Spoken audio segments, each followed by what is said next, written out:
The Crucible is a play written about the witch trials taking place in a Puritan community called Salem, Massachusetts. The year is 1962. The town has fallen into terror and hysteria and started hunting for witches. In the Crucible, people were falsely accused of being a witch. A young girl named Abigail Williams accused people of being witches and was responsible for about 90 people being brought to questioning. John Proctor was having an affair on his wife Elizabeth with Abigail. He then tries to end it with Abigail and work on his marriage. Abigail gets jealous that John picked Elizabeth over her, then accuses Elizabeth of witchcraft. Her evidence was a poppet, which is like a doll. During one of the trials, Mary Warren, the proctor's servant, was sitting next to Abigail Williams. Mary was sewing a poppet and put the needle into the poppet's stomach so she would not lose it. Later that night, Abigail pushed a needle into her stomach. Abby was trying to make it look like Elizabeth was trying to kill her.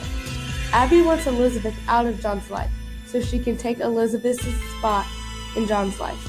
In the Crucible, Danforth says to Proctor, "Your wife sent me a claim in which she states that she is pregnant now." This pushes Elizabeth's trial back till her baby is born. Elizabeth was also questioned because she does not believe in witchcraft.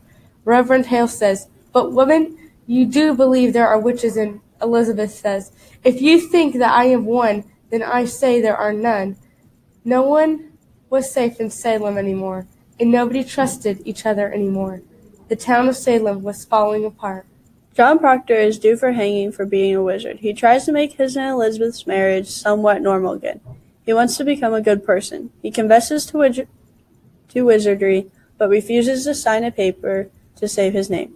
The hysteria in the Crucible is as soon as Abigail Williams started accusing people of witchcraft, and believed without proper evidence. No one except John and Elizabeth Proctor and Giles Corey knew that Elizabeth was lying, and that is what led them to their deaths.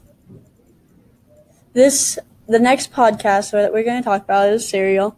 Serial is about Anand Syed getting convicted for the murder of Hayman Lee. The narrator is Sarah. She was contacted by a woman named Rabia about Anand's case. Sarah was eager to try and help and created the podcast Serial. There was no hard evidence that could have convicted Anand. Jay Wilde, who was Anand's acquaintance, was interviewed and turned Anand in for murdering Hay. Sarah said in the podcast that there was pre-interviews before the recorder was turned on. So what was said in the pre-interview? Sarah also says that she doesn't know if she believes Jay. There's too many holes in this story. Anand was convicted because of his phone call log. Anand had a witness that remembers seeing him at the library after school, which is a huge evidence supporting Anand. The witness was never brought in for questioning or brought up during the trials. Sarah spoke to the witness and asked her why she did not speak up sooner. The witness claims that she was scared of people coming after her. In a way, Anand's case is kind of like a witch hunt, which is why these two are so close together. The investigators went after Anand on biased evidence and ignored any evidence that would make Anand innocent. Bad things happen when you assume.